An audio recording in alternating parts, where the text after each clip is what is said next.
Shalom, back with part 2 concerning the Passover, the Pesach. All right. I wanted to go back here in the blue letter for Judges 5 and 11 and look up the word rehearse for you. All right.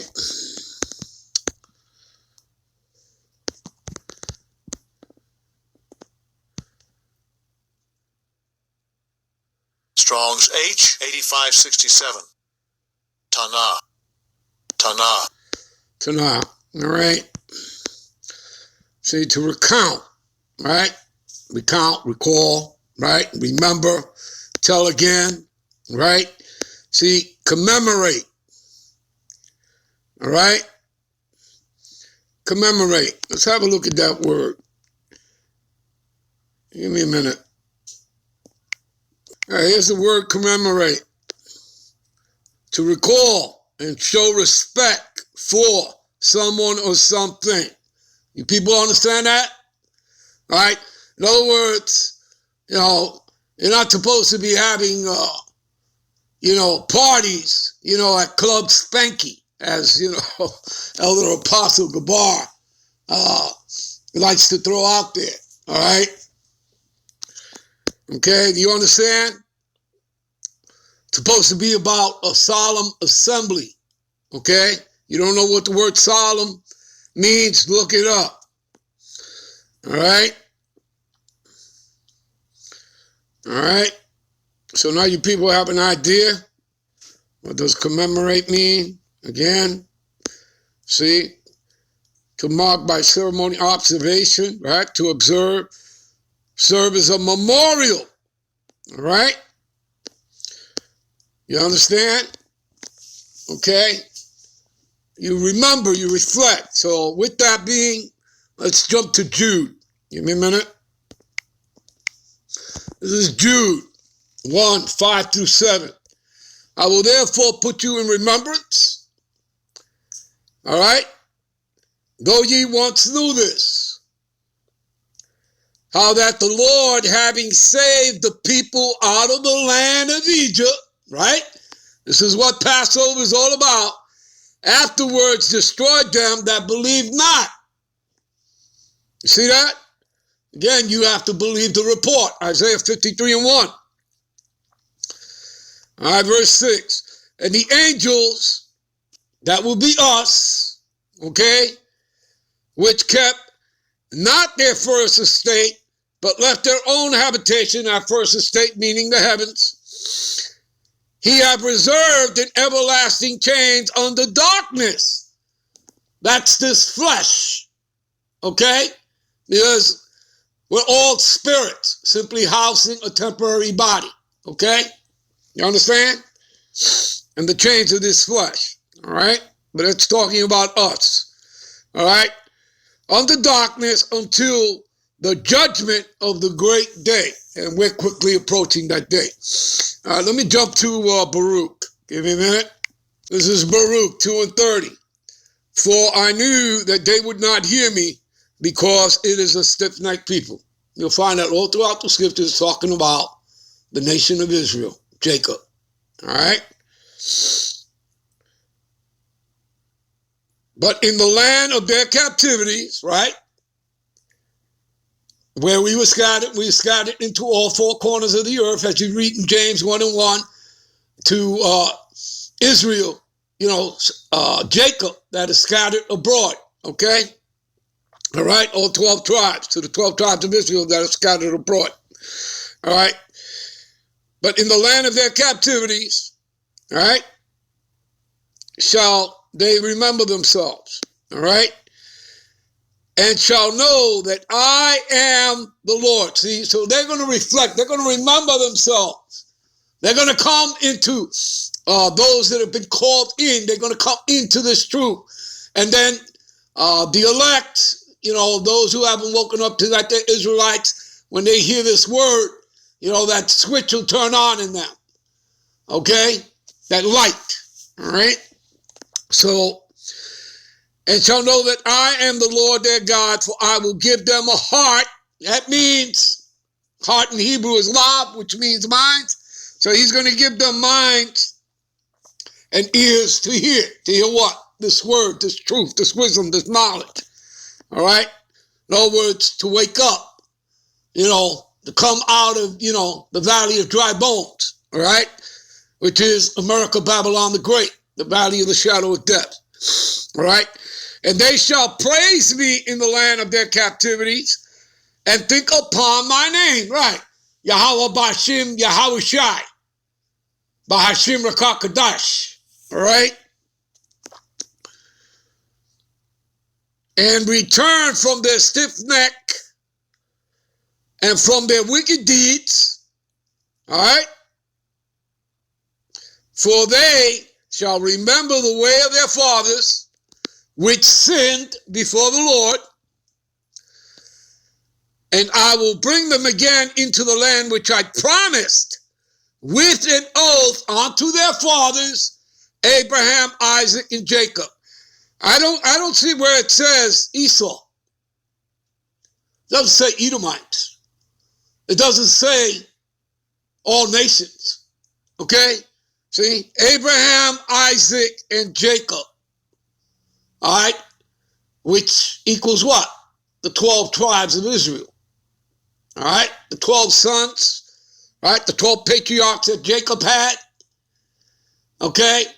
And their descendants. You understand? It's just made up of the Negro, Latinos, and Native Americans. All right? Plus those confusion of faces that we have out there. All right. And they shall be lords over it. All right? And I will increase them, and they shall not be diminished. And I will make an everlasting covenant. This would be the second covenant, just like he had the first covenant with the nation of Israel, with the 12 tribes, okay, with our fathers. So will the second one be, as you can read in Jeremiah 31:31. Also, what is that? You'll pretty much read the same thing in Hebrews, the 8th chapter, 8 to 10. All right? And again, it doesn't talk about any other nation or the world or heathens. You understand that? And I will make an everlasting covenant with them to be their God power, and they shall be my people, and I will no more drive my people Israel out of the land that I have given them. There you go. All right, give me a minute. Further understanding from Baruch. This is Baruch 3 and 8. Behold, we are yet this day in our captivity, right? Wherever we've been scattered, right? There thou hast scattered us for reproach and a curse. So we're still under the curses of Deuteronomy, the 28th chapter, right? From, the 16th verse to the 68th verse, right? All right, the blessings would be from verse 1 through 14, all right? And to be subject to payments, right? We're subject to payments, are we not? Right? Taxes, everything else, right? Up the kazoo. According to all the iniquities of our fathers, which departed from our Lord, God power. All right? There you go. All right. Now, let's, give me a minute. All right, this is Ezekiel 9 and 4. And the Lord said unto him, go through the midst of the city, through the midst of Jerusalem, through Israel, right? Remember, you are a people first before you are a place, all right? And set a mark upon the foreheads of the men that sigh and cry for all the abominations that be done in the midst thereof, all right? Give me a minute. We're going to get into the word mark, all right? Give me a minute. All right, as you can see, Ezekiel 9 and 4 in the blue letter, and we want to look up the word mark, all right? To set a mark upon the foreheads on them that sigh and cry, all right, which would be the elect of Israelites, all right? So go on to work mark. Strong's H 8420. Tav. Tav. And what does it mean? Mark as a sign of exemption from judgment. You see that? You understand? All right? And what goes along with this? Well, give me a minute. We'll go to Revelations, the 7th chapter. All right, I'm not going to start from the top, people. I'm just going to go right to the point. All right. So, there are 4 angels holding back the 4 winds. That's what you read starting from the top. Okay. And those winds representing the destruction. All right. Coming upon the earth. All right. Particularly America, Babylon the Great. All right. So, saying, hurt not the earth, neither the sea. All right. This is another angel that shows up telling the 4 angels that, nor the trees, till we have sealed the servants of the God, all right, of our God power, right? Yahabashim Yahushua in their foreheads, all right? What also links up with this? Yeah, Revelations 14:1, I believe, right? Give me a minute.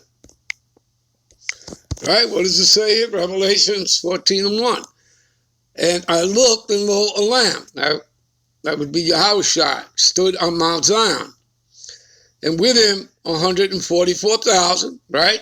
Having his father's name written in their foreheads. Didn't we just read that? Right? We just finished reading that, right? Right? Saying, hurt not the earth, neither the sea, nor the trees, till we have sealed the servants of our God, right? In their foreheads. There you go. And I heard the number of them which were sealed, and they were sealed 144,000 of all the tribes of the children of Israel. See, people, you get the point, right? Because they would have that mark of exemption, exempt from destruction. Okay? You understand that? All right? Now, give me a minute, all right? All right, you know what? We're going to end this here. We're going to come right back, I believe, with part 3, all right? Because now we're going to get into, since you know that the elect is going to be preserved, we want to get into that word and maybe get into a few precepts of that. And I also want to do a reading of Psalms 91. All right, hopefully I have enough time to do that. So we'll be right back with part 3. Shalom.